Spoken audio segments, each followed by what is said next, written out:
I love the problem solving and the pattern recognition that's involved with it, because a lot of it is just puzzles and codes and stuff like that. And that's stuff that I've loved since I was a little kid. It tells us about how language as a whole works, or how there's different things that we can see in, across languages. These different patterns or these different types of characteristics. I'm Julia Whelan. I'm getting a master's degree in linguistics. So right now I speak obviously English, I speak French, and my Spanish is okay. I was able to do independent research from starting as a freshman at Fresno State, which was really cool. I did an independent project on Latin poetic meter, which I was able to present at a couple of conferences. I presented one in Sweden, and I presented at one in at the University of Georgia. Yeah, so my first conference was the one in Sweden, and that was a really big deal because, I was an undergrad going to a big international conference. I was the only student at that conference. So my thesis is on syllable weight. Syllable weight has to do with timing in syllables. So I'm planning on getting a PhD in linguistics. Definitely really interested in doing in going into academia, because there's a few major research interests that I'm very interested in pursuing.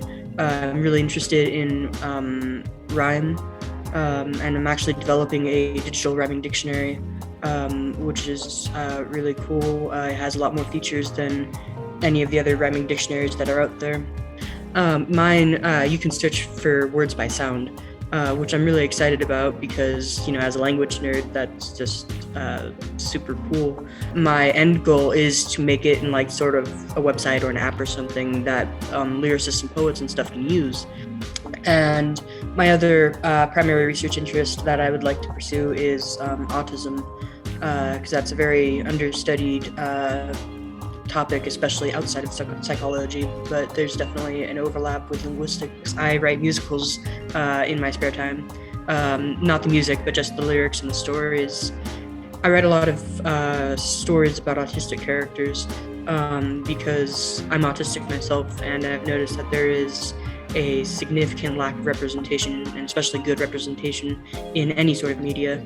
And so I think that that's a really fun, but also potentially really beneficial thing to pursue.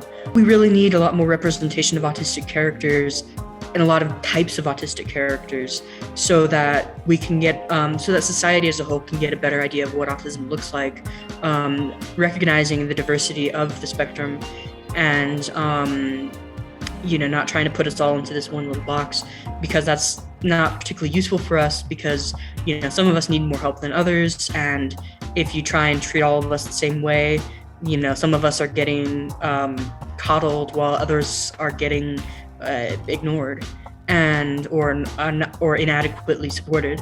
And so that's one of my goals, is to have as diverse a group of autistic characters in my various works as I can, because because I want to show the variety that we do have. Okay, so I'd like to thank my parents for being really supportive along my academic journey.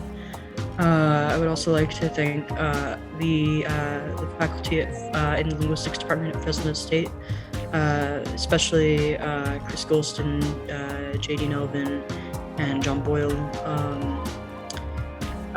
They were, the entire faculty has been very supportive of my research projects, both in class and extracurricular.